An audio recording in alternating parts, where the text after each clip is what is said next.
शुक्लांबरधरं विष्णुं शशिवर्णं चतुर्भुजं प्रसन्नवदनं ध्यायेत् सर्वविघ्नोपशान्तये। अगजानन पद्मार्कं गजाननं महर्निशम् अनेकदन्तं भक्तानां एकदन्तम् उपास्महे।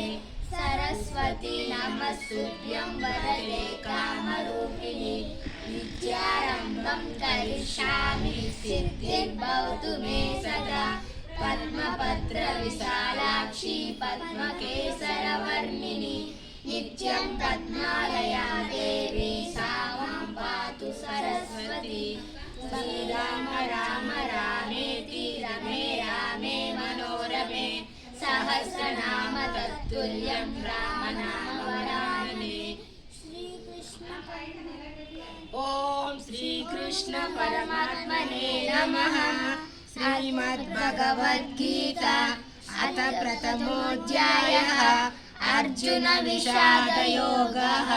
धृतराष्ट्र उवाच धर्मक्षेत्रे कुरुक्षेत्रे समवेतायुयुत्सवः मामकाः पाण्डवश्चैव किमकुर्वत संजय। संजय उवाच दृष्ट्वा तु पाण्डवानीकं व्यूढं दुर्योधनस्तदा आचार्यमुपसंगम्य राजा वचनमब्रवीत्। पश्येतां पाण्डुपुत्राणां आचार्यमहतीं शनुं व्यूढां द्रुपदपुत्रेण तव शिष्येन धीमता। अत्र शूरा महेश्वासः भीम अर्जुन समायुयुयुधानो विराटश्च द्रुपदश्च महारथः दृष्टकेतुश्चेकितानः काशीराजस्य वीर्यवान् पुरजित् कुन्तिभोजश्च शैव्यश्च नृपकवः युधामन्युश्च विक्रान्तः उत्तमौजाश्च वीर्यवान् सौभद्रो द्रौपदेया च सर्व एव महारथाः।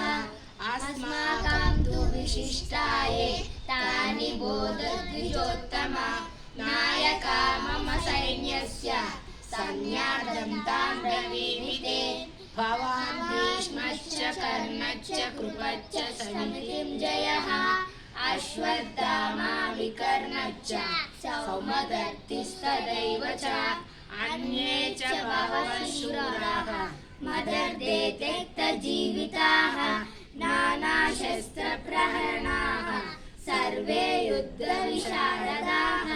अपर्याप्तं तदस्माकं बलं भीष्माभिरक्षितं पर्याप्तं तिदमे तेषां बलं भीमाभिरक्षितम्। अयनेषु च सर्वेषु यदा भागमवस्थिताः भीष्ममेवाभिरक्षन्तु भवन्तः सर्वैव हि। तस्य सञ्जयसङ्घर्षं कुरु वृद्धपितामहः सिंहनादं विनद्योच्चैः शङ्खगद्मो प्रतापवान्। ततः शङ्खाश्च वीर्यश्च पनवानकगोमुखाः सहस्रैवाभ्यहन्यन्त सशब्दस्तु मुलोऽभवत्। ततः श्वेतयोर्युद्धे महतिस्यन्दने स्थितौ माधवः पाण्डवश्चैव दिव्यौ शङ्खौ प्रदद्मतु। पाञ्चजन्यं ऋषिकेश देवदत्तं धनञ्जयः पौण्डं दद्मो महाशङ्खं भीमकर्मा वृकोदरः